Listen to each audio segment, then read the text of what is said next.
Back Sai update. இன்னைக்கு நம்ம வீடியோல இதை பத்தி பார்க்க பார்த்தீங்கன்னா, நம்ம நாட்டில் வந்துருக்கிற அரசியலை வச்சு மீம்ஸ் வந்து நிறைய கிரியேட் பண்ணி வீடியோ போட்டுருக்காங்க. இதை பத்தி நம்ம இந்த வீடியோல வந்து தெளிவா பார்க்க போறோம். அதுக்கு முன்னாடி நான் உங்கள்கிட்ட ஒன்று சொல்ல விரும்புறேன். நம்ம வந்து பாத்தீங்கன்னா எந்த கட்சிக்கும் சப்போர்ட் கிடையாது. டிஎம்கே, ஏடிஎம்கே, டிவிகே, நாம் தமிழர் இது போல எந்த கட்சியும் நம்ம சப்போர்ட் கிடையாது. நம்ம வந்து ஒரு நடுநிலையான ஆள் தான். இப்போ போடுற வீடியோ கூட பாத்தீங்கன்னா அவங்க மற்றவங்க போட்டிருக்க மீம்ஸ் எடுத்து தான் நம்ம ரீக்ரியேட் பண்ணி போடுறோம். இதுக்கு நம்மளுக்கு எந்த ஒரு சம்மந்தமும் கிடையாது. இதை மனசு வச்சுட்டு வீடியோ பாருங்க. சரி, ரொம்ப நேரம் பேசணும்னா நம்ம டேட்டா போய் வீடியோக்குள்ள போயிடலாம். ஃபர்ஸ்ட் மீம்ஸ் வந்து நம்ம எதை பத்தி பார்க்க போறோம் பாத்தீங்கன்னா, அன்னை கர்ரை பத்தி தான் பார்க்க போறோம். தமிழ் பெருங்குடி மக்கள் அத்தனை பேருக்கும் வணக்கம்.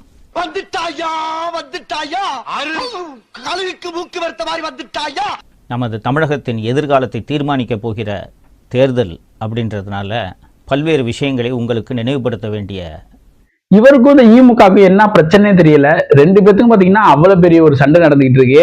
ஈமுக கண்டாலே ஒரு விரட்டி அடிக்கிறாரு. ஈமுகனா எந்த கட்சியும் உங்களுக்கு நல்லா தெரியும். அதை நான் மறந்துதான் ஈமுகான்னு சொல்றேன். ஒரு கடமைக்கு நான் ஆட்பட்டுள்ளேன். உடம்பை இரும்பாக்கிக்கடா, அடமலா ஆரம்பிச்சு வெளுத்து வாங்க போதும். எந்த கட்சி ஆட்சிக்கு வர வேண்டும் என்பதை விட திமுக ஆட்சிக்கு வரக்கூடாது என்பதை உறுதி செய்ய வேண்டிய தேர்தலாக இந்த தேர்தல் இருப்பதனால்தான் சில விஷயங்களை நாம் தொடர்ந்து அந்த கட்சிக்கு இவருக்கு எவ்வளவு பெரிய சண்டை போயிட்டு இருக்குன்னு நம்ம எல்லாத்துக்குமே தெரியும். இப்ப இருக்க மீடியா கொண்டு பாத்தீங்கன்னா இதுதான் வந்து போட்டுக்கிட்டே இருக்காங்க. இவரை பிடிச்சி அவங்க ஜெயிலுக்குள்ள போட்டுட்டு இருக்காங்க இந்த ஈமுக காரவங்க. அதனாலே பாத்தீங்கன்னா தலைவன் வெளியில வந்த உடனே பதிலடி கொடுத்துக்கிட்டே தான் இருக்காரு. அண்ணன் கரு போட்ட வீடியோக்கு ஆப்போசிட்டா நான் சும்மா இருப்பேன்டான்னு சொல்லிட்டு ஒருத்தர் கிளம்பி வந்து ஒரு வீடியோ போட்டிருக்காரு. அவர் வீடியோ பாருங்க. அந்த பிம்ஸா அந்த வீடியோ வந்து விவாதிக்க வேண்டியதாக. திமுகவை அழிக்க முடிந்தால் அழித்துக் கொள்ளுங்கள், அதற்கு எங்களுக்கும் சம்பந்தம் இல்லை. நாங்கள் ஒருபோதும் அதற்காக வாதாட வரமாட்டோம். அதாவது ஈமுக கலாய்ச்ச நம்ம பசங்க தலைவனை சும்மா விட்டு வச்சிருப்பாங்க. இப்படி செஞ்சாலே நீங்க புரிஞ்சுக்கலாம். அதாவது பாத்தீங்கன்னா தலைவன் எப்படி கையாசைச்சாலும் அதுக்கு ஒரு மீமை எடுத்து போட்டு விட்டுறாங்க. தலைவன் அசால்ட்டா இப்படி கையாட்டி இப்படிதான் செஞ்சாருங்க. அதுக்கு ஒரு மீம்ஸை போட்டிருக்காங்க. தமிழ்நாட்டுன்னு அழிக்காம போகவே மாட்டேன்டா தமிழ்நாட்டை விட்டுன்னு.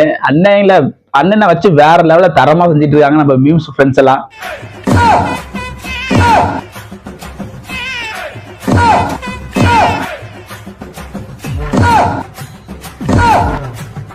அவனை சொல்லி நிறுத்துங்களா, அவன் நிறுத்துற அந்த லூசுக்கு மட்டும் வந்துட்டே இருக்காமறா.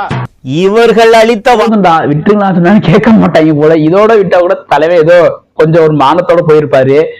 எடுத்துட்டு வந்தாங்க பாருங்க ஒரு பிரச்சனைய. அதுதான் நம்ம நீட்டு பிரச்சனை. நீட்டு பிரச்சனை நான் காலேஜ் படிக்க வந்து சொல்லிட்டு இருக்காங்க.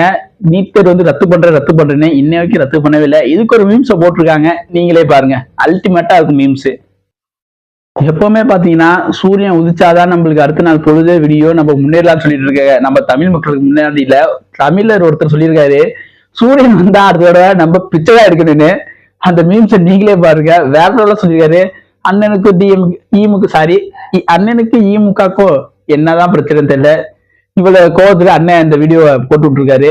இந்த வீடியோ நீங்களே பாருங்க. மீம்ஸ் சும்மா வேற லெவல்ல இருக்கும். வாக்குறுதியில் எத்தனை சதவீதத்தை நிறைவேற்றி இருக்கிறார்கள் நன்றாக யோசித்து பாருங்கள். முதல்ல வந்தவுடனே நீட்டுக்கு விலக்களிக்கிறோம். நாங்க தமிழ்நாட்டுக்கு நீட் தேர்விலிருந்து விலக்கு அளிக்கப்படும். ரேஷன் கார்டு வைத்திருக்கக்கூடிய இந்த ஆட்சி தொடங்கிய ஓரிரண்டு ஆண்டுகளில் இந்த ஆட்சியில் நிதியமைச்சராக இருந்த திரு பிடிஆர் தியாகராஜன் அவர்கள் பேசிய ஒரு 2 ஆடியோ வெளியானது நீங்க எல்லாருக்கும் நினைவு இருக்கும்னு நினைக்கிறேன். எனக்கு எதிரிங்க வெளியே இல்லடா, கூடவே இருக்கீங்க. ஒரு வருடத்திலேயே மாப்பிள்ள ஒரு 30,000 கோடி, மகன் ஒரு 30,000 கோடி சம்பாதித்து விட்டார்கள் என்று அந்த ஆடியோல தெளிவாக திரு தியாகராஜன் குறிப்பிட்டிருந்தார். அதன் காரணமாக அவரது நிதியமைச்சர் பதவியையும் அவர் இழந்தார். இவ்வளவுக்கும் காரணம் பெரியப்பா. பெரியப்பா உனக்கு வைக்கிறேன்டா பெரிய ஆப்பா. தோழர்களே, முதல் வருடத்திலேயே ஒரே வருடத்துல 60,000 கோடி சம்பாதிச்சிருக்காங்கன்னா இந்த 5 ஆண்டுகளில் இவர்கள் எவ்வளவு கொள்ளையடித்திருப்பார்கள் என்பதை நீங்கள் நினைத்து பார்க்க வேண்டும். நீங்க எடுத்துறீங்க சார். என்ன எடுக்கிறதுக்குள்ள எடுத்துறோம். இல்ல நீங்க ரொம்ப பாஸ்டா இருக்கீங்க. யோ பாஸ்டா இருக்குறது என்னைய தப்பு. அது நமக்கு ஒத்து வராதுங்க. நாங்க என்னென்னமோ பிளான் பண்ணி வந்தோம். இப்ப பாதியிலே போக வேண்டியதா இருக்கு. சரிங்க, நான் எப்பவும் போல வீட்டுல போய் பொம்பளையால அனுப்புறேன். நீங்க அவங்க கிட்ட நல்ல விஷயம் பார்த்து. இன்னைக்கு திராவிட முன்னேற்ற கழகம்ன்ற இந்த கட்சி எதற்காக செயல்படுகிறது என்பதை நீங்கள் சற்றே யோசித்து பார்க்க வேண்டும், அலசி பார்க்க வேண்டும். மு.க. ஸ்டாலின் என்ற குடும்பத்தினர் கொள்ளையடிப்பதற்காக தவிர வேறு எதற்காக இந்த திமுக என்ற இயக்கம் இன்று செயல்படுகிறது?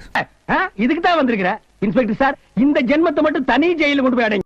எப்பவுமே பாத்தீங்கன்னா சூரியன் உதிச்சாதான் நம்மளுக்கு அடுத்த நாள் பொழுது வீடியோ நம்ம முன்னேறலாம் சொல்லிட்டு இருக்காங்க. நம்ம தமிழ் மக்களுக்கு முன்னாடியில தமிழர் ஒருத்தர் சொல்லியிருக்காரு, சூரியன் வந்தா அடுத்த தடவை நம்ம பிச்சைதான் எடுக்கணும்னு. அந்த மீம்ஸை நீங்களே பாருங்க. வேற லெவல்ல சொல்லிருக்காரு. அண்ணனுக்கு அண்ணனுக்கு ஈமுகக்கும் என்னதான் பிரச்சனை தெரியல. இவ்வளவு கோவத்துல அண்ணன் இந்த வீடியோவை போட்டு விட்டுருக்காரு. இந்த வீடியோ நீங்களே பாருங்க. மீம்ஸ் சும்மா வேற லெவல்ல இருக்கும். சூரியன் வந்தா அடுத்து பிச்சை தான் எடுக்கணும் தமிழ்நாடு பூரா. மீண்டும் திராவிட